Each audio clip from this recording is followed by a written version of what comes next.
Pierre-Albert Blin. Salut Thomas. Bonsoir Pierre-Albert Blin. Ça roule? Bien, jusqu'à 19h, on est avec vous. Ça tourne au Val, mon petit poulet. C'est vrai. France Bleu de la Gascogne et Tête Impact tous les vendredis 18h10. Bonsoir à toutes et à toutes. Et on est jeudi. Et jeudi, c'est pizza quand même. Au comptoir du soir, la bande. Roland-Son, Jean-Maurice Castex de la section Val, au garde à vous de France Bleu Gascogne. Notre gourou à nous, Gérard Pifeteau, de notre partenaire Midi Olympique. Et notre camarade de la rédaction, Gilles Gauthier, qui a suivi l'entraînement des Dacois ce matin. Si vous sortez d'une très longue sieste au retour de Papouasie inférieure après incubation de champignons rares, on va évidemment, pour que vous compreniez, causer ce soir et demain soir pour deux émissions spéciales de la demi-finale d'accession au top 14 de Pro D2. Ça va? Ça suit? Dax vient défier le Stade Montois dimanche à 18h, Barnum en direct de Boniface. Ce sera dès 17h sur France Bleu Gascogne. Deux invités ce soir pour aborder le dernier virage avant l'ajout. David Darry-Carrère, coach des lignes arrière d'Aquoise. Stéphane Prosper, entraîneur de la brigade légère des Hussards Montois. Les deux hommes, nous l'allons voir, non pas comme point commun que le seul fait d'être entraîneur d'équipe de rugby. Le derby, mesdames, messieurs, on s'en tape. Dimanche soir, il y a une place en finale à valider contre le vainqueur de Pau La Rochelle. Alors, de tout cela en cause, toute cette émission, en saluant aussi les Tirocés qui dimanche, et aussi en direct sur France Bleu Gascogne, on est riche, on aime le rugby, ils vont tenter de récupérer les points qu'ils ont laissés à Lille, pour eux, une place en demi-finale de Fédéral 1. On n'oublie pas Tyros qu'on aime, et enfin, demain soir, même endroit, même heure, deux autres invités, old school cette fois, pour parler de la demi-finale d'accession. Georges Capdepuis, ancien demi-mêlée malin de l'USD, Christian Darouille, ex-capitaine du 15 de France, ailier furtif de référence historique du stade. C'est que du bonheur, c'est que du rugby. Les Tête Impact, c'est ici, c'est pas ailleurs, vous y êtes? Allez, ça part de là. Des têtes, des bacs, des mecs, du cuir, la sueur, l'espoir. On doit faire comme ça aussi. On doit. Les Tête Impact tous les vendredis soirs, on aime. À ma gauche, David Darry-Carrère. À ma droite, Stéphane Prosper, ça n'a rien de politique. Salut les garçons, merci d'avoir fait l'effort à 3 jours d'un match importantissime d'être venu nous voir. David, salut. Bonjour, Voilà. à tous. Pleinement. Oui, pleinement. Ouais. Stéphane, pareil. Bonsoir, merci à toi de nous recevoir. T'as pas travaillé, pas dans le micro jaune. Je t'ai mis un micro jaune en plus, Stéphane. T'as pas travaillé aujourd'hui? Si. Ouais. Et c'est marrant, c'est le jour de l'ascension et on travaille le jour de l'ascension. C'est pour s'élever, Stéphane. Quel sentiment vous anime donc à 3 jours de l'événement, David? Un sentiment extraordinaire qui est de jouer un match de phase finale. C'est toujours pour ça qu'on travaille toute une saison, c'est pour jouer ces matchs-là. Donc évidemment une excitation et vraiment un sentiment de joie de pouvoir jouer ces matchs-là. Ouais. Stéphane, toi tu es à ta deuxième d'affilée, à ta troisième en 5 ans. De demi-finale. Très content. Si tu m'avais dit que tu faisais la gueule, on n'aurait pas compris en même temps. Ouais, non, on sort d'une saison qui est très longue, usante, éprouvante. Voilà, et on est très heureux d'être en demi-finale dimanche. 13e match d'affilée pour le Stade Montois, sans repos. Ouais, c'est chaud. 13e match, mais 15e semaine, parce que les matchs de Bourgoin et de La Rochelle, on les a quand même préparés, ils ont été annulés au dernier moment, donc ça fait 15 semaines qu'on est sur le pont, et voilà, et on est content d'être là, malgré tout. Allez, on va disserter, on va discuter, on va disséquer tout ça avec la bande des Pâques. Mais d'abord, je voudrais pousser un coup de gueule, pour changer, contre les Blazers autocrates de la Ligue bananière, qui s'appelle la LNR, Ligue nationale de rugby. Figurez-vous, mesdames et messieurs, ceux qui ne sont pas au fait des histoires de rugby qui sont les nôtres, depuis toujours, les enfants de moins de 12 ans rentrent dans les stades sans payer, que ce soit top 14, que ce soit Pro D2 ou fédéral, et les licenciés FFR aussi. Et bien là, la Ligue, qui a besoin d'argent pour faire des banquets, a décidé que pour cette demi-finale, les enfants de moins de 12 ans devraient s'acquitter d'une entrée normale, pas prohibitive certes, mais surélevée par rapport aux habitudes tarifaires. C'est minable, on appelle ça la fête du rugby. La fête du rugby, ce serait justement d'attirer des gamins, pour que les gamins restent au rugby, pour qu'ils aiment ce jeu, pour qu'ils attirent des gamins qui sont avec eux et qui ne jouent pas, pour que ceux-là viennent jouer. Voilà, la fête du rugby, on n'a pas la même vision de la fête, on n'a pas la même vision de la culture ovale, on n'a pas la même vision du rugby, mais ça, c'est pas nouveau. Roland, on va commencer par toi, puisque Mont-de-Marsan reçoit, et que c'est un secret pour personne que ton cœur est jaune et noir, avant de rejoindre Jean-Mont en rouge et blanc. Oui, bah écoute, j'aurais une question à poser à tous les deux. Vous avez joué des phases finales, après en avoir bavé un petit peu tout l'hiver. c'est un autre goût, non? Pour toi, Stéphane, c'est un goût de quoi ces matchs de phase finale? Déjà, c'est une semaine super excitante, comme l'a dit David. Voilà, ça va être, bon, c'est une demi-finale. En plus, on a la chance de la recevoir et de recevoir Dax. Je veux dire, Voilà, par rapport aux autres matchs où vous êtes rencontrés, Mont-de-Marsan-Dax, et des matchs où ça ougne, il pleut, il fait froid, c'est autre chose. Les pâquerettes, l'herbe fraîche. Les pâquerettes pour dimanche, en même temps. On travaille toute la saison pour ces moments-là. Voilà, et on a remercié les joueurs cette semaine parce que ils ont fourni un énorme travail, surtout dans ce cycle de 13 matchs consécutifs. Et on est là et on est heureux d'être là et on vit la semaine la plus intensément possible. On va essayer de bien préparer ce match et puis on verra bien dimanche. Jean-Maurice, pour David. Moi, je suis d'abord très content que les deux clubs landais puissent participer à une demi-finale. On le disait depuis un bon moment, on est arrivé à la fin avec tous les deux 84 points. Qui aurait prédit ça? Par contre, David, effectivement, Dax l'an dernier était moribond, pour pas dire flirter avec la fédérale, et puis il s'est passé ce qui s'est passé cette année. Je sais pas trop, tout le monde y a mis la main à la pâte, mais que vous devez être content d'en arriver là. Bien sûr. Tous les joueurs savent très très bien d'où ils viennent. Hein.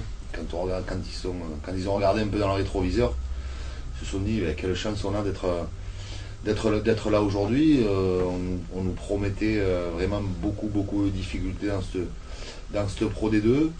On a repris très tôt, donc voilà, ça fait un petit peu long maintenant, mais le meilleur est devant nous, quoi. Avec un effectif de 27, peut-être pas très pléthorique, des blessures qui se sont à peu près bien passées, et puis un effet d'arrêt carrière. Non, tu parles. Mais non. Ça fait choc, ça a eu un électrochoc. David, ça a remis Frédéric Garcia dans une situation de valorisation du boulot, parce qu'il avait beaucoup bossé avec Jean-Phil l'année dernière. Oui, mais les joueurs ne deviennent pas, passent pas d'un niveau plus à un niveau moins du jour au lendemain. Donc forcément, il y a eu cet esprit aussi de revanche. Des garçons un peu revanchards qui avaient envie de prouver qu'il valait mieux que la saison qui venait de passer. Après, voilà, essayer d'amener quelque chose de neuf, essayer de faire vivre tout le monde ensemble, et ça s'est plutôt bien passé parce que la saison a bien commencé, on a surfé là-dessus. Hein. Avis du sage, Gérard Pifeteau. Gérard? Moi je suis ravi de voir ces deux équipes en demi-finale, mais les Dacois ont été en position de la jouer chez eux toute la saison. Ça leur échappe au dernier match. Et je me pose une question. Je me demande si finalement, les Dacois, que je sens serein en plus, bizarrement, les Dacois ne sont pas soulagés de la jouer à l'extérieur, pratiquement.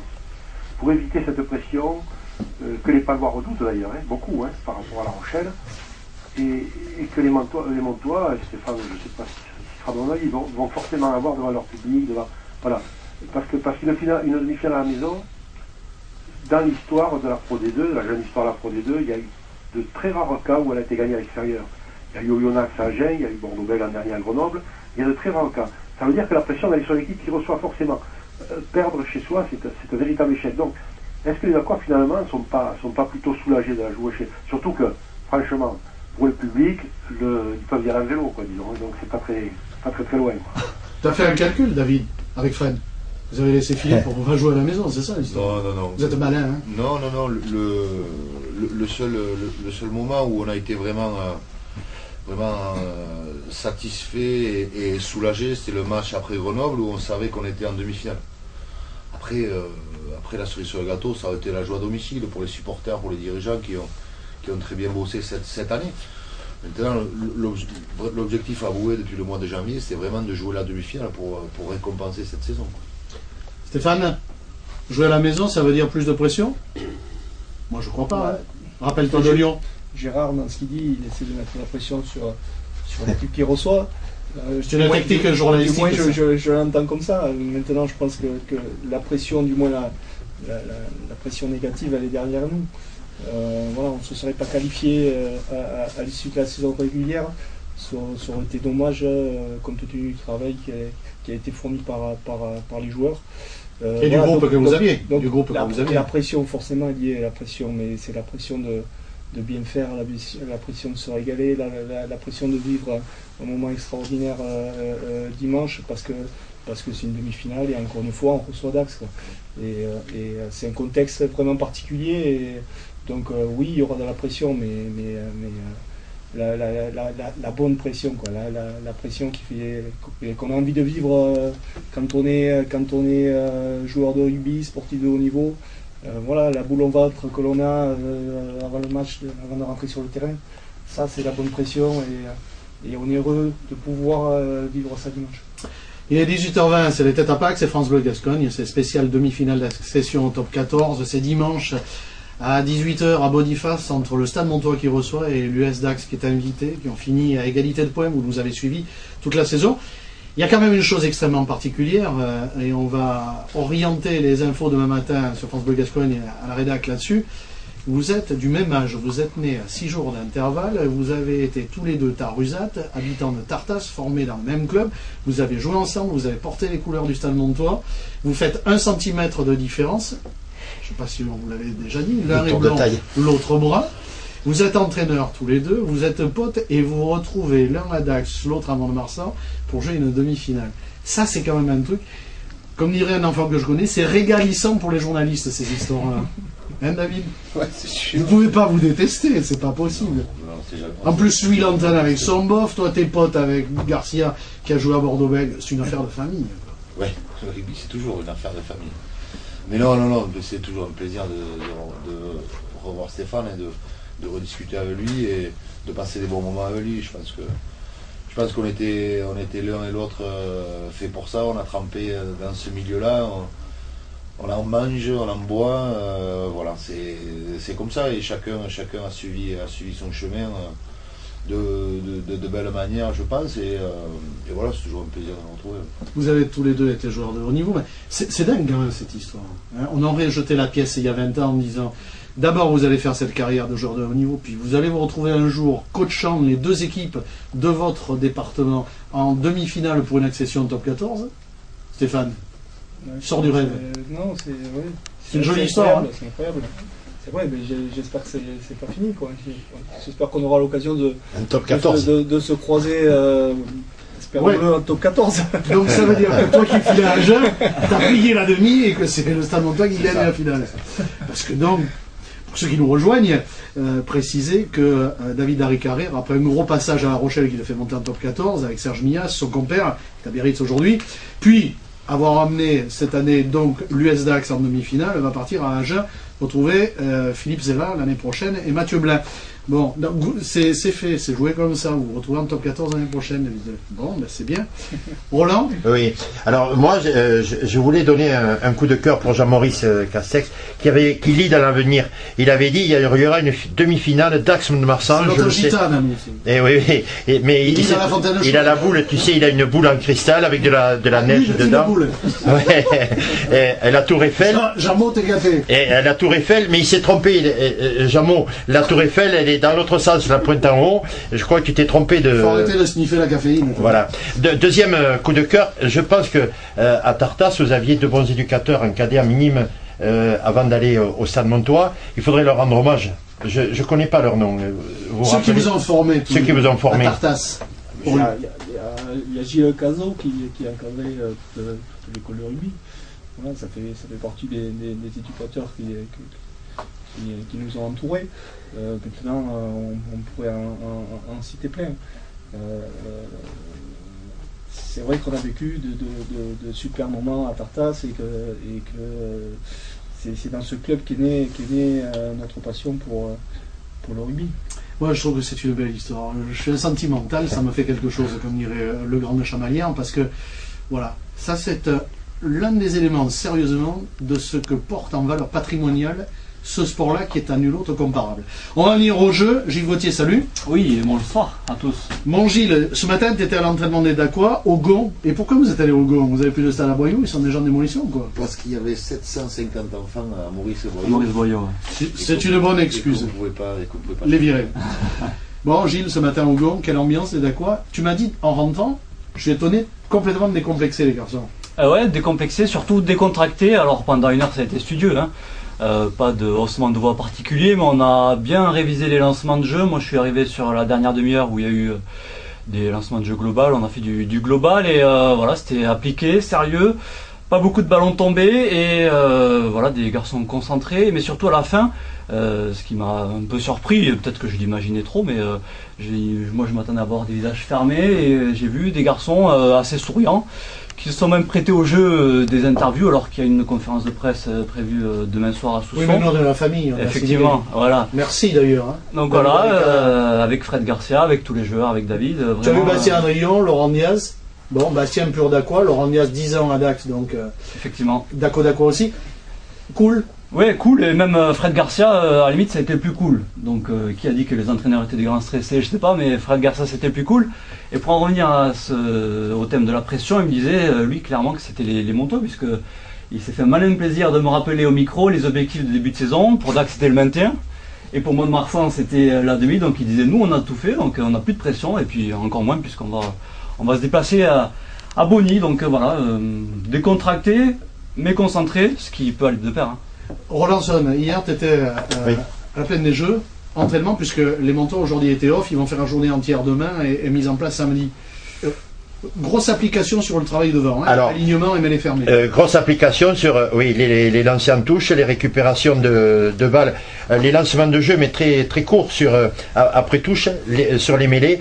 Très analytique, c'est-à-dire tous les gestes, tous les mouvements étaient très bien décomposés, les positions des joueurs, les positions des épaules, les passages de bras, travail très très studieux et un peu moins décontracté que je pense que Gilles Gauthier a vu aujourd'hui à Dax. Très appliqué, notamment très appliqué. Les sorties d'alignement en touche avec le relais sur la troisième ligne. Voilà, on dira appliqué.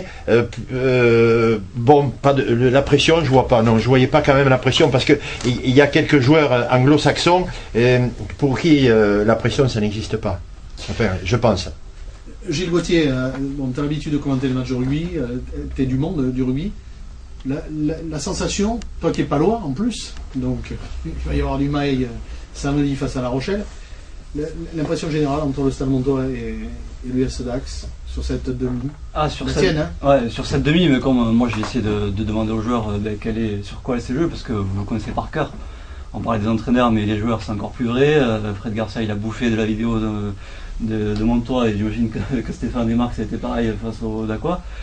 Et honnêtement, je botte pas en touche Pierre Albert, mais je sais pas, les deux équipes, je donne pas un favori parce que ça va se jouer sur un détail, sur la faillite d'un buteur, s'il y a faillite, voilà. Juste un détail, parce que tu as fait les supporters aussi, qu'on entend sur France Bleu Gascogne dans les Canards.